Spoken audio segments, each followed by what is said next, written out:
Hello students, पिछले video में हमने देखा था लेसन देख रहे थे हम sound and production of sound. Lesson 18 था, क्लास 7th, सब्जेक्ट है हमारा जनरल साइंस। उसका आज हम पार्ट 2 देखेंगे। पिछले वीडियो में हमने ऑसिलेशन देखा था कि ऑसिलेशन कैसा होता है। उसके बाद एम्पलीट्यूड भी देखा था कि एम्पलीट्यूड यानी कि मीन पोजीशन से बड़ा डिस्टेंस। आज देखेंगे हम time period for oscillation and frequency. Suppose जो पिछले वीडियो का एग्जांपल दिया था ये पेंडुलम का, ये पेंडुलम मीन पोजीशन पर था। आपने उसको बी तक या तो सी तक बोलो, सपोज बी तक खींचा इसको ऐसा और उसको छोड़ दिया तो वो कहाँ जाएगा, ए पर जाएगा, फिर सी पर आएगा, फिर सी से वापस ए पर आएगा और फिर बी पर आएगा और ऐसा घूमते रहेगा। अगर बी से आपने उसको रिलीज़ किया, छोड़ा, तो वो आ गया ए पर, ठीक है, फिर आया वो सी पर, फिर आ गया फिर से ए पर और फिर आ गया बी पर वापस। तो इसको क्या नाम दिया था मैंने, वन ऑसिलेशन, एक ऑसिलेशन इसको बोले थे हमने, ठीक है। तो अब एक ऑसिलेशन वो कितना टाइम लेता है उसको बोला जाता है फ्रीक्वेंसी। समझ में आया क्या frequency? So frequency is the number of oscillations occurring in 1 second. एक सेकंड के अंदर कितने ऑसिलेशन होते हैं, कितने बार वो जा जाकर वापस आएगा, जा जाकर वापस आएगा, तो उसको बोला जाता है फ्रीक्वेंसी। तो n is equals to frequency, n is equals to 1/t हम बोलेंगे। और फ्रीक्वेंसी किस में काउंट करते हैं, हर्ट्ज के अंदर। जैसे टमाटे हम किलो में काउंट करते हैं, वैसे ही साउंड की जो फ्रीक्वेंसी है उसको हम हर्ट्ज में यानी HZ, उसका शॉर्ट फॉर्म है, इसमें काउंट करते हैं। तो एक हर्ट्ज, 1 हर्ट्ज का मीनिंग क्या है, क्या एक सेकंड में एक ऑसिलेशन। सो 100 हर्ट्ज का मीनिंग क्या होगा, 1 सेकंड के अंदर 100 ऑसिलेशन। 20 हर्ट्ज का मीनिंग क्या होगा, एक सेकंड के अंदर 20 ऑसिलेशन। और ऑसिलेशन का मीनिंग क्या होगा, मूवमेंट। आया समझ में? तो ये हो गया ऑसिलेशन।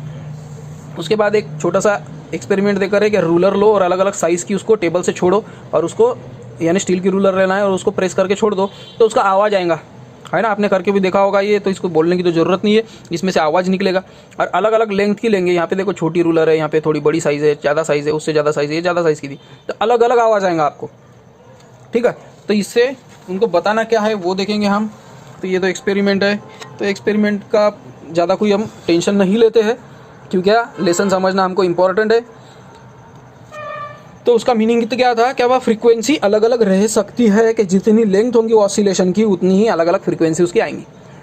उसके बाद है high and low pitch of sound. अब देखो, अगर वो रूलर की ही बात थी, वो रूलर को आप अलग अलग साइज से लिए तो आपको अलग अलग आवाज़ आएगा।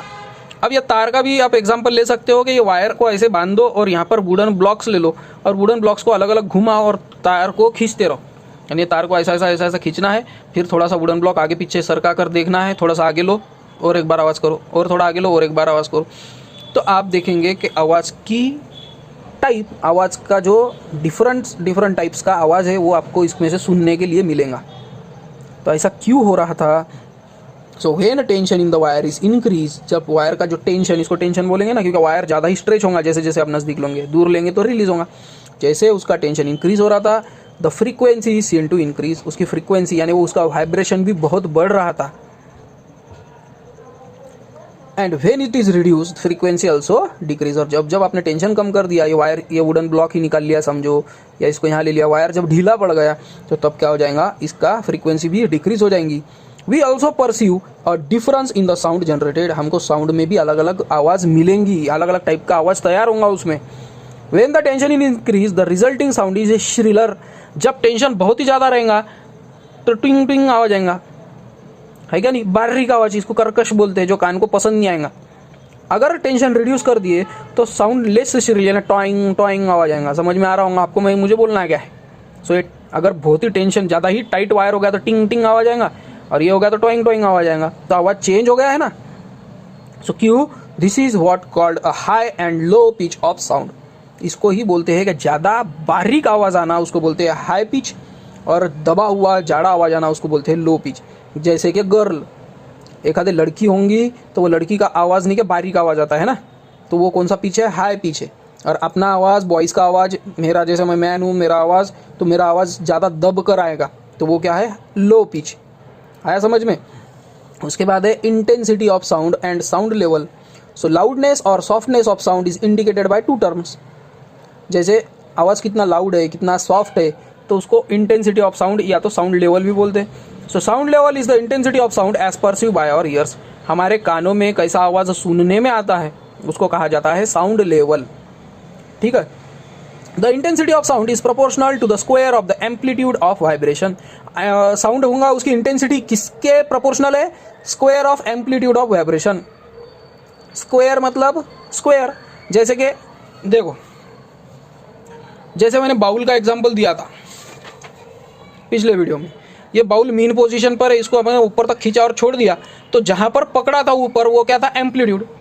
सो ये एम्पलीट्यूड का स्क्वायर, ये डायरेक्टली प्रोपोर्शनल क्या है? साउंड लेवल से।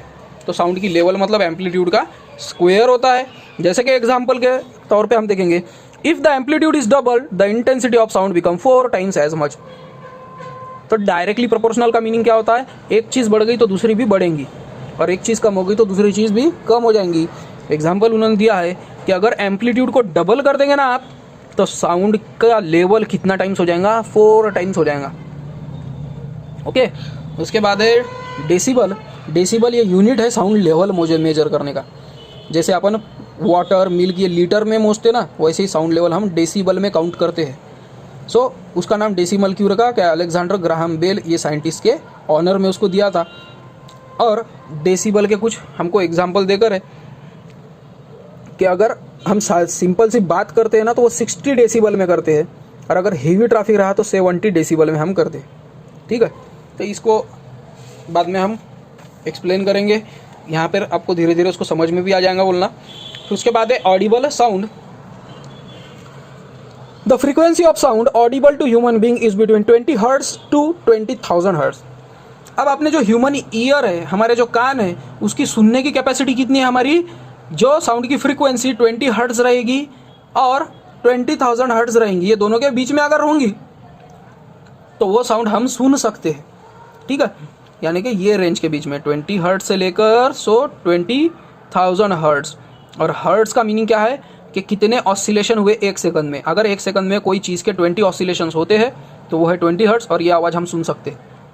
और अगर 1 सेकंड में कोई चीज़ के 20,000 हर्ट्ज यानी 20,000 ऑसिलेशन होते होंगे तो वो भी आप आवाज़ सुन सकते हैं। ना तो इससे कम, ना तो इससे ज़्यादा। अगर इससे कम आवाज़ हुआ तो हम सुन सकते हैं क्या? नहीं। तो वो साउंड को, जो साउंड की फ्रीक्वेंसी 20 हर्ट्ज के नीचे है, सो उसको बोला जाता है इंफ्रासोनिक साउंड। ठीक है, एग्जाम्पल जैसे मैं हाथ हिला रहा हूँ, देखो, ठीक है, 1 सेकंड में मैं एक ही ऑसिलेशन कर रहा हूँ, तो क्या हुआ इसका? 1 हर्ट्ज। तो 1 हर्ट्ज हम सुन नहीं सकते। जैसे लीफ ट्री के नीचे ऐसा गिर रहा हूँ हवा में, तो हम सुन नहीं सकते। ओके, तो वो क्या हो गया? Infrasonic sound. सो जो ऑसिलेशन 3 to 4 ऑसिलेशन लेगा तो उसकी फ्रीक्वेंसी कितनी हुई? 3 to 4 हर्ट्ज। वो हम साउंड नहीं सुन सकते क्योंकि वो 20 हर्ट्ज के नीचे है। और व्हेल, एलिफेंट, राइनो, ये कुछ एनिमल्स है जो ऐसे बातें करते हैं, ऐसा साउंड प्रोड्यूस करते हैं जिसकी फ्रीक्वेंसी 20 हर्ट्ज के नीचे। तो वो कौन सा साउंड क्रिएट कर रहे हैं? इंफ्रासोनिक। और उसके बाद है जो साउंड है 20,000 हर्ट्ज के ऊपर, वो साउंड भी हम नहीं सुन सकते, तो उसको बोला जाता है ultrasonic sound. So the sound with a frequency higher than 20,000 hertz, 20,000 hertz के ऊपर जिसकी फ्रीक्वेंसी है उसको बोला जाता है अल्ट्रासोनिक साउंड। और ह्यूमन ये भी आवाज़ सुन नहीं सकते।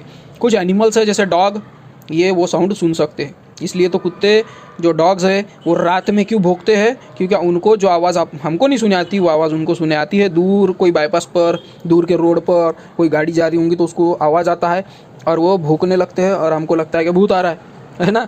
तो भूत वगैरह कुछ नहीं आता, तो उनको आवाज़ वैसी आती है तो वो बेचारे भौंकते हैं उसके रिप्लाई में।